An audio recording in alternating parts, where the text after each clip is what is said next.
नमस्कार दोस्तों, मैं हूं सुधीर कुमार, माँ डेयरी फार्म्स, बाराबंकी, उत्तर प्रदेश से। दोस्तों, जैसा आप जानते हैं, ये हम लोगों का क्वेश्चन आंसर सेशन है जिसमें मैं आपके सवालों का जवाब देने की कोशिश करता हूं। तो हम लोग शुरू करते हैं दोस्तों, बिना समय गंवाए। सुजीत पटेल जी हैं, कह रहे हैं सर क्या करें, गाय बच्चा पहले गिरा देती है, मेरी गाय 4 मंथ में बच्चा गिरा दी। देखें सुजीत पटेल जी, अगर गाय एक बार बच्चा गिराई हो 4 महीने में तब तो कोई बड़ी बात नहीं है। बहुत से कारण हो सकते हैं, कई बार तो डिवॉर्मिंग वैक्सीन से बच्चे गिर जाते हैं, और कई बार बहुत ज़्यादा जैसे सीजनल चेंज होता है, बहुत पशु मान लें बहुत सडनली गर्मी बढ़ गई, या बहुत सडनली जब बरसात के बाद जब अचानक से थोड़ा ठंडा होता है उस समय भी देखते हैं कि मित्र हमारे जिक्र करते हैं, हम लोगों के यहाँ भी कभी कभार दिखता है कि उस समय एक आगे एपिसोड बढ़ने लगते हैं। तो ऐसे में एक तो देखें क्या है कि अगर अंतिम उसका तिमाही हो, जैसे 6 महीने से 9 महीने के बीच में, तब तो एक बहुत गंदी बीमारी है ब्रुसेलोसिस, उसके चक्कर की बात होती है। और अगर ये अर्ली प्रेगनेंसी में अबॉर्शन है तो कई कारण हो सकते हैं, उस कारण को देखना पड़ेगा। गाय एक ही गाय बार बार करती है। बहुत से मित्र हैं, राजन सेंटा जी का दिख रहा है इसमें क्वेश्चन, सर मिनरल मिक्सचर और विटामिन कौन सा यूज़ कर रहे हैं। देखें राजन जी, क्या है कि मैं बाई चांस बेस्टामिन, कारगिल कंपनी का बेस्टामिन यूज़ कर रहा हूँ, और कारगिल का ही एक सिम्स आता है ट्रेस मिनरल, मैं उसको यूज़ करता हूँ। इसके अलावा हम लोग एक अविला 4 यूज़ कर रहे हैं। अविला 4 4 ऑर्गेनिक मिनरल हैं, और तो इस तरह से। लेकिन ये है ना कि मैं क्या यूज़ कर रहा हूँ, इसके अलावा ये भी समझना है कि जैसे मैं कारगिल का बेस्टामिन यूज़ कर रहा हूँ, आप बेस्टामिन बहुत अच्छा है, आप यूज़ कर सकते हैं, आपको बेस्टामिन मिल जा रहा है, आप वो यूज़ कर लें। बेस्टामिन गोल्ड हम लोग यूज़ करते हैं।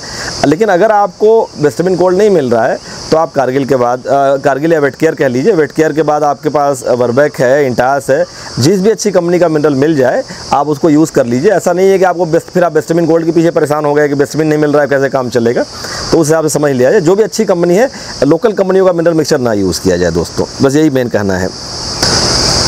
दोस्तों, टोनी बिश्नोई जी हैं, पूछ रहे हैं सर मेरे पास जर्सी काफ 7 मंथ की है, अब वो हीट में भी आ गई है और उसका बॉडी वेट भी 200 से 250 kg है, उसकी आई करूं या नहीं, बताएं प्लीज़। देखें टोनी जी और मित्र भी, इस बात को ज़रूर समझा जाए, 7 महीने की बच्चिया का कहीं से समझ में नहीं आता कि आई कर दी है, भले वो हीट में आ रही हो, 4 बार हीट में आ रही है। मैं पहले भी जिक्र कर चुका हूँ, 1 साल की उसको होने दिया जाए कम से कम।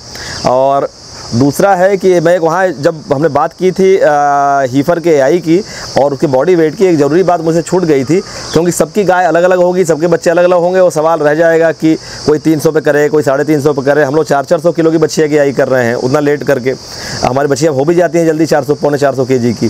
तो दोस्तों क्या है, देखें जब छोटी गाय हों तो 65 से 75%, मतलब आप समझिए 65 से 75% के आसपास, मतलब जैसे आपकी 400 किलो की गाय है तो 75% का मतलब हो गया कि उसकी 3/4, मतलब 300 किलो की बच्चिया हो जाए तो यही करें, नॉर्मल ये कहा जाता है। उसी तरह से या तो आप कम से कम 75% नहीं तो 66% अपनी गाय का जो एडल्ट वेट है, या उससे बेहतर है कि जो आप आशा कर रहे हैं बच्चिया का एडल्ट वेट होगा। अब ये बड़ा एक ट्रिकी मसला है, गाय का एडल्ट वेट तो आपको पता है, बच्चिया का तो आपको पता भी नहीं अभी एडल्ट वेट होगा कितना। तो अगर आपने बहुत अच्छे नस्ल का सीमेन बच्चिया प्रयोग, मतलब सिर्फ अच्छे नस्ल के सीमेन से बच्चिया पैदा कर रखी है, गाय भले 400 किलो की है, आपको लगता है कि बच्चिया 500 किलो की होगी, तो आप 500 किलो का ही क्राइटेरिया बनाइए। उस बच्चिया का वजन एआई के समय अपनी माँ के हिसाब से 400 किलो वाली गाय के हिसाब से नहीं, उस बच्चिया अगर 500 किलो की होने वाली तो 500 किलो के हिसाब से ध्यान करना पड़ेगा आपको, क्योंकि वो लंबी चौड़ी बच्चिया जल्दी जल्दी ग्रो कर जाएगी। आप उसको 300 पौने 300 किलो के समय जब हल्का फुल्का वजन हो तो एआई कर देंगे। तो टोनी जी, इतना जल्दी एआई ना किया जाए, थोड़ा सा इंतजार करना ठीक होगा। टोनी जी अगला सवाल पूछते हैं, रोलिंग टंग की प्रॉब्लम कैसे रोक सकते हैं। रोलिंग टंग का मतलब दोस्तों जो बच्चिया जो होती है, जो अपनी जीभ घुमाते रहती है। तो देखें क्या है कि हमने एक बार अपने न्यूट्रिशनिस्ट हैं डॉक्टर साहब, उनसे जिक्र किया था कि एक बार ऐसा हुआ था, कई बच्चियाँ ऐसे टंग ऐसे रोल कर रही थी, पीछे घुमा रही थी। तो उन्होंने कहा कि देखें ये हमने कहा कोई डॉक्टर साहब डेफिशिएंसी वगैरह तो नहीं दिख रही है, कोई कमी हो रही है किसी चीज़ की। तो डॉक्टर साहब ने जिक्र किया कि ये बेसिकली डेफिशिएंसी को नहीं सिम्बलाइज़ करता है, और वैसे भी हम लोगों के यहाँ मिनरल विटामिन वगैरह स्टेटस जो है, डेफिशिएंसी नॉर्मली होने के चांस कम है, तभी हमने जिक्र किया था। हो सकता है कुछ फॉस्फोरस कम पड़ जाए, कुछ कम पड़ जाए, पता नहीं कौन सी चीज़ें क्या असर डालती हो, इसलिए पूछना ज़रूरी था।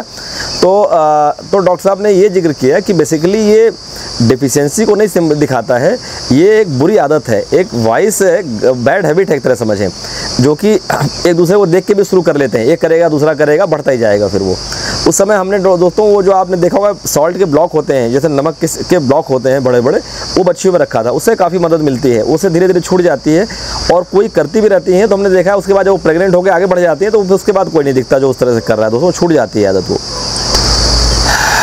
एक मित्र हैं IPL धन धनाधन धन लिखा हुआ है, सर इतने पशुओं का डाटा मैनेज करने के लिए आप कोई एप्लीकेशन का इस्तेमाल करते हैं?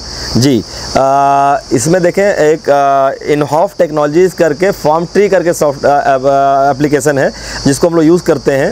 वो 20 रुपीज़ पर काऊ के हिसाब से, जैसे मुझे लगभग हर महीने 100 गायों के लिए अगर डाटा में एंट्री करनी है उस पर, तो 2000 रुपये हर महीने मुझे देने पड़ते हैं। आपके 10 गाय होगी तो आपको 200 रुपये इनको देने पड़ेंगे हर महीने, और उस तरह से आप इसको यूज़ कर सकते हैं। अगर आप यूट्यूब पे एक डालेंगे माँ डेयरी फार्म ट्री ऐसे करके शायद, तो वो एक उन्होंने हमसे एक बार वो रेफरेंस मांगा था तो हमने रेफरेंस दिया था, वो शायद वीडियो आपको दिख जाए शायद मैं ना हो तो लिंक ही दे दूंगा इसमें कहीं नीचे, उससे पता चल जाएगा। वो इनहॉफ टेक्नोलॉजीज़ फार्म ट्री करके सॉफ्टवेयर है। हेत पटेल जी हैं जो SAG का कोई ऐसा बुल है के बारे में बताएं जो 20 लीटर वाली नॉर्मल क्रॉस ब्रीड में अच्छा रिजल्ट दे दे। देखें SAG का जो भी इम्पोर्टेड सीमेन है वो आप लगा सकते हैं 20 लीटर वाली गाय को, और हम लोगों के यहाँ हमने देखा है 27 लीटर 30 लीटर तक बछिया ने दूध देना शुरू किया है, और वही बछिया दूसरे भी हाथ में 38-40 लीटर तक पहुँची हैं दोस्तों। तो SAG का वो सीमेन भी अच्छा नतीजा दे रहा है। गुरसिमरन सिंह धामी जी हैं जो कहते हैं सर आपके फार्म पे जो गिर हीफर हैं उनकी पेडिग्री डिटेल ज़रूर शेयर करिएगा।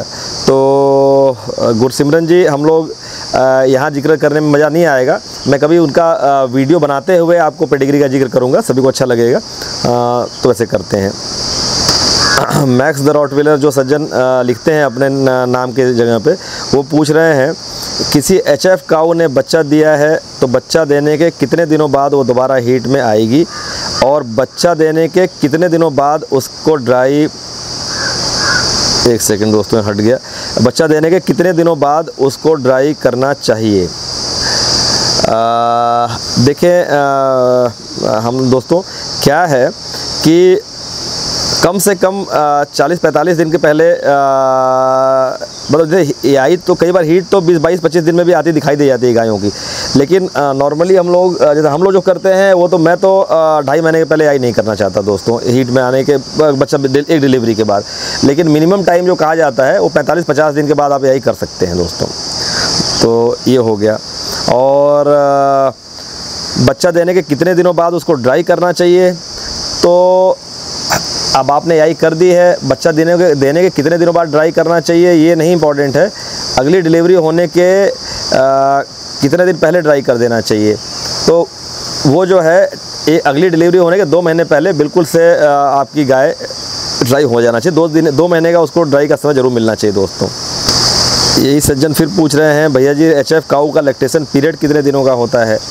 देखें HF काऊ तो ऐसी मशीन है दोस्तों की जो जिन मित्रों ने रखा है वो जान ही रहे होंगे कि अगर वो कंसीव नहीं भी करती है तो चलते रहती, दूध घटता जाएगा, लेकिन वो दूध 2-2 साल 3-3 साल तक चलते जाती है, तो लैक्टेशन पीरियड की कोई बात ही नहीं है।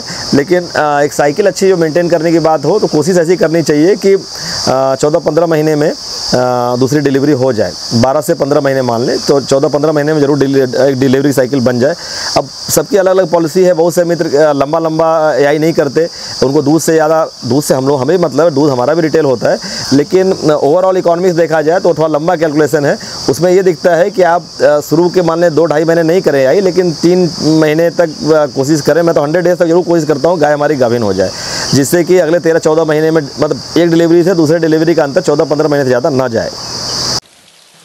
तो दोस्तों हम लोग अपने आज सवाल जवाब के सेशन को यहीं विराम देते हैं, और जैसा कि आपने देखा होगा मैं सवाल जवाब के बाद एक फार्म की कोई एक क्लिप में लगा देता हूँ जिससे थोड़ा मनोरंजन भी हो जाए हमारा। तो दोस्तों देखिए आज मैं अपनी भैंसें गर्मी में नहलाए जाने का आनंद ले रही हैं। ये मेरे पास ज़्यादा भैंसें नहीं हैं, 2 ही भैंसें हैं मेरे पास हमारे फार्म पे, और ये एक भैंस पहली जो आगे दिख रही है ये दूसरे ब्यात की है, और एक दूसरी है जो फर्स्ट लैक्टेशन की कटिया है। तो दोस्तों ये भैंस भी अच्छी है, इसने 17-17.5 लीटर दूध हमारे फार्म पे आने के बाद दिया। सुखबीर ढांडा जी है, बड़े देश के नामी सबसे बड़े ब्रीडरों में उनका नाम है, उन्होंने मुझे भिजवाई थी दोनों भैंसें। अच्छा कर रहे हैं दोस्तों। और आशा करता हूँ दोस्तों आज का ये वीडियो भी आपको पसंद आया होगा। तो फिर मिलते हैं अगले वीडियो में दोस्तों, तब तक के लिए नमस्कार।